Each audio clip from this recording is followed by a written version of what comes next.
Hello बच्चों, मैं वीरेंद्र यादव आप सभी का TMI होम बेस्ड एजुकेशन में फिर से हार्दिक स्वागत करता हूं। तो बच्चों, आज हम आपकी हिंदी की किताब वसंत भाग 1 का अगला पाठ पढ़ेंगे, जिसमें हम पाठ 5 अक्षरों का महत्व समझेंगे। तो सबसे पहले हम पाठ को शुरू करने से पहले नए शब्द जानते हैं। तो बच्चों, ये जो पाठ है अक्षरों का महत्व, तो उसके लेखक का नाम है गुणाकर मूले। गुणाकर मूले ने ये पाठ लिखा है, जो कि दूसरी भाषा से इसे ट्रांसलेट किया है, तो वो हम बाद में पढ़ेंगे। तो सबसे पहले हम इसके नए जो शब्दार्थ हैं, नए शब्द जान लेते हैं, इनका मतलब क्या होता है, अर्थ क्या होता है। तो चलिए शुरुआत करते हैं।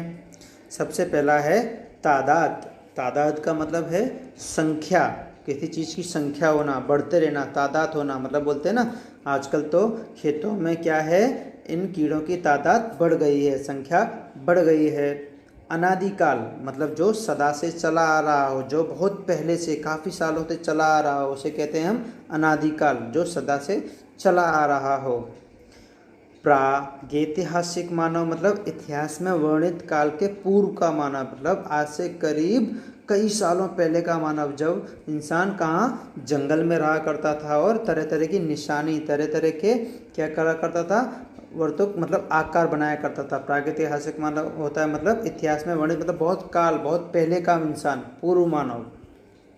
घोतक मतलब है सूचक। घोतक का मतलब होता है कोई चिन्ह बनाना, सूचक, किसी की सूचना देने के लिए कोई चिन्ह का प्रयोग करना।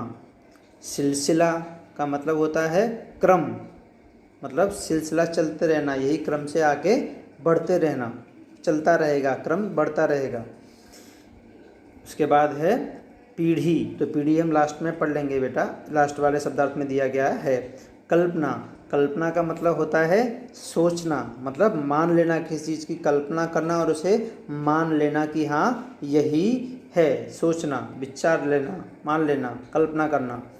तांबे। तांबे का मतलब होता है कॉपर। हमारे घर में हमने देखे होंगे काफ़ी तांबे के बर्तन होते हैं या तरह तरह के इक्विपमेंट्स भी होते हैं। कांसे। कांसे का मतलब होता है ब्रॉन्ज, जो कैसा होता है, चमकता है, सिक्के के जैसा होता है, जिसे कहते हैं ब्रॉन्ज। वृत्त।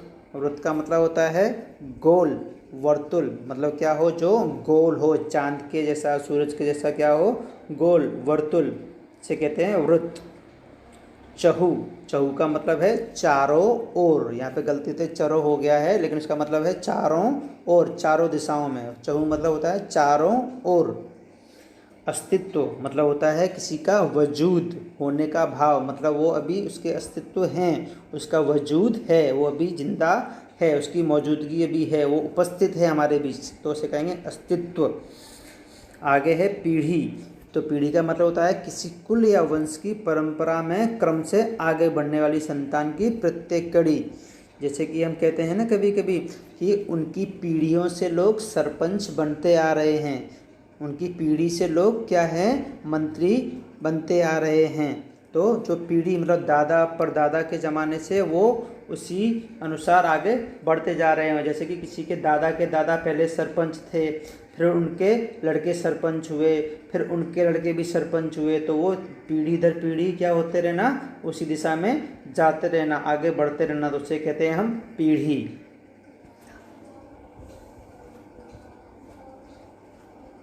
तो चलिए बच्चों, हम इस पाठ की शुरुआत करते हैं, जिसका नाम है अक्षरों का महत्व।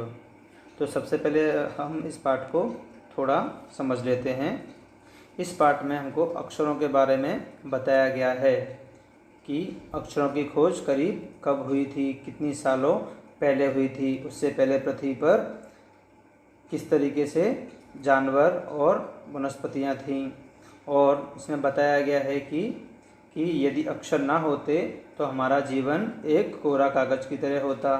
सीधी सी बात है, यदि अक्षर ना होते तो हम अपने मन के भावों को न तो लिखकर प्रकट कर सकते थे और ना ही पढ़कर समझ सकते थे। तो उसी के आधार पर ये पाठ बनाया गया है। तो चलिए हम शुरुआत करते हैं। अक्षरों की कहानी यह पुस्तक यह पुस्तक अक्षरों से बनी है। सारी पुस्तकें अक्षरों से बनी हैं। तरह तरह की पुस्तकें, तरह तरह के अक्षर। दुनिया में अब तक करोड़ों पुस्तकें छप चुकी हैं। हजारों पुस्तकें रोज़ छपती हैं। यहाँ कहा गया है अक्षरों की कहानी। अक्षरों की क्या कहानी है? यह पुस्तक क्या है? अक्षरों से बनी। हम सभी जानते हैं कि यह पुस्तक है वो किससे बनी है? अक्षरों से बनी है। और सारी पुस्तकें हैं वो भी अक्षरों से ही बनाई जाती हैं।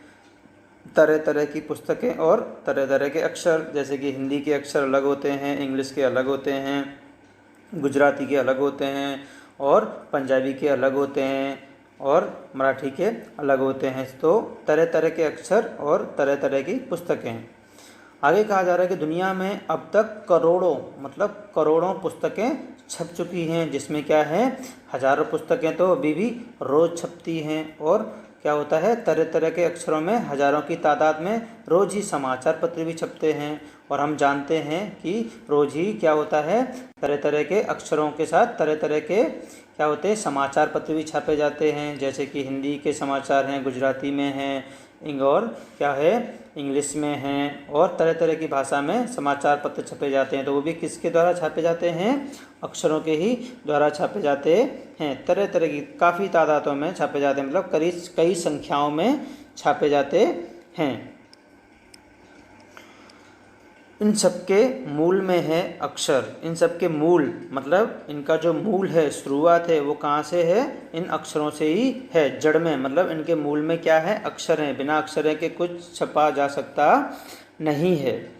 हम कल्पना भी नहीं कर सकते कि यदि आदमी अक्षरों को न जानता तो आज इस दुनिया का क्या हाल होता। हम सभी जानते हैं यदि क्या होता, अक्षर यदि ना होते तो हम कल्पना भी नहीं कर सकते, मतलब सोच भी नहीं सकते हैं। यदि अक्षरों की खोज ना होती, अक्षर ना होते तो इस दुनिया का क्या होता। सीधी सी बात है, यदि अक्षर ना होते तो हम कुछ भी नहीं कर सकते थे, ना किसी को बोल सकते थे, ना लिख सकते थे, ना समझा सकते थे, ना ही सामने वाला हमारी बातों को समझ सकता था।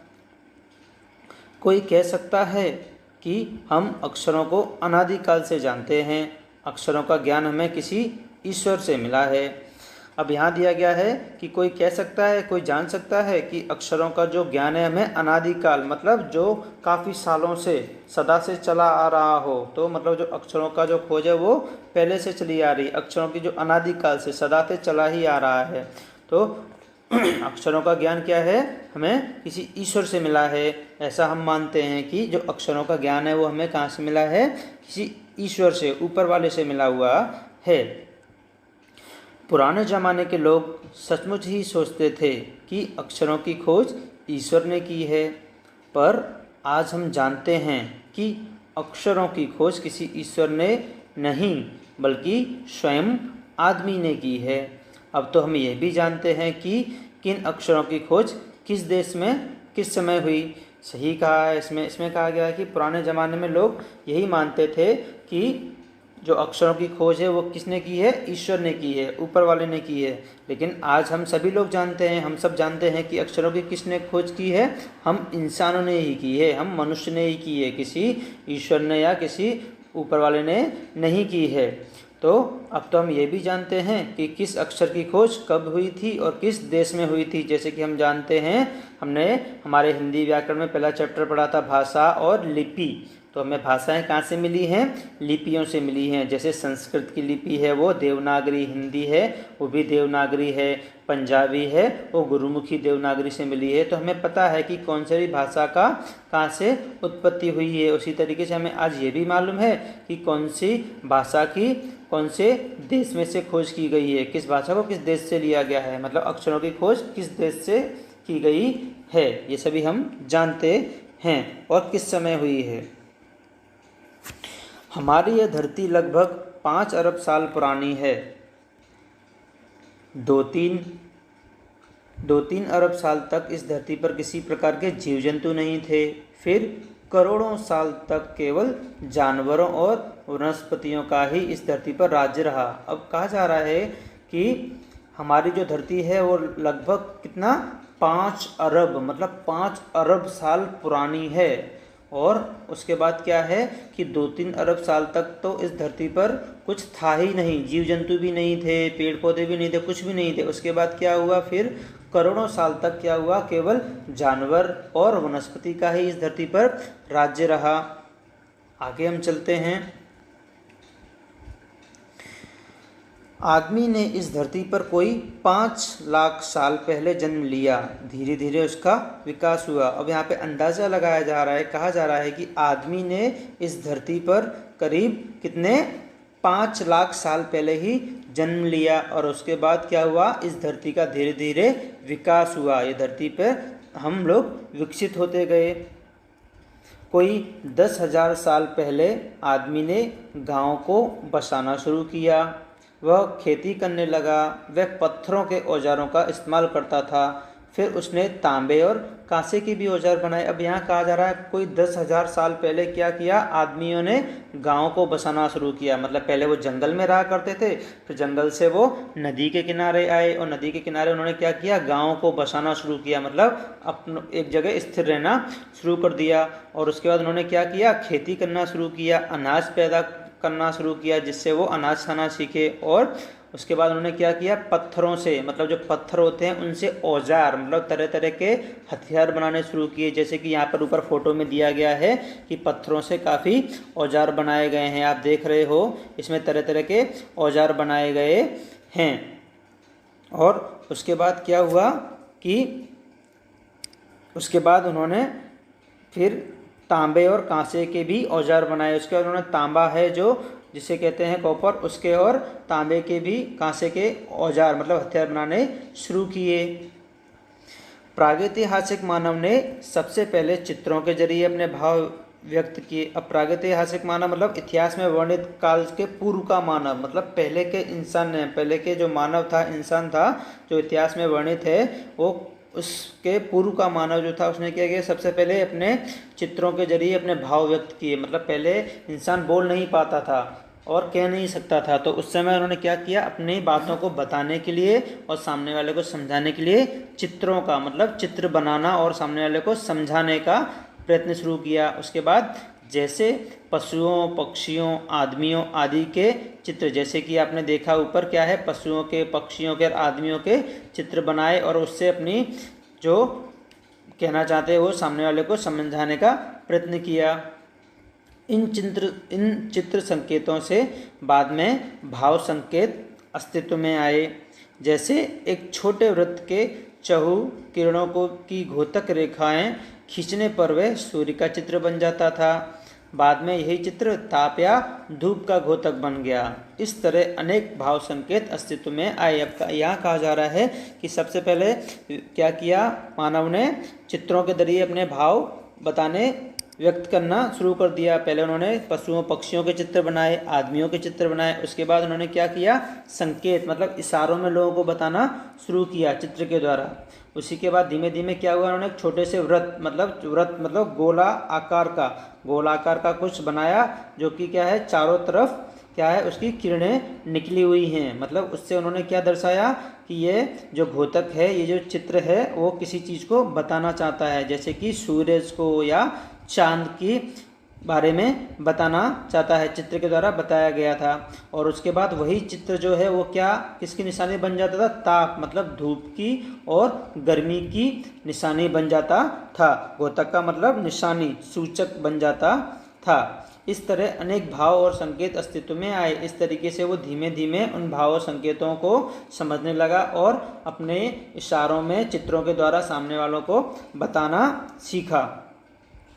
तब जाकर काफ़ी बाद में आदमी ने अक्षरों की खोज की। अक्षरों की खोज के सिलसिले की शुरू हुए मुश्किल से 6,000 साल हुए हैं, केवल 6,000 साल। और यहाँ पे बताया गया है कि उसके बाद काफ़ी समय के बाद क्या किया, आदमी ने अक्षरों की खोज की, और अक्षरों की खोज के बाद ही क्या हुआ, उनकी काफ़ी मुश्किलें हल होने लगीं। और करीब 6,000 साल ही हुए थे जिसके बाद मनुष्य को क्या हुआ, अक्षर मिल चुके थे।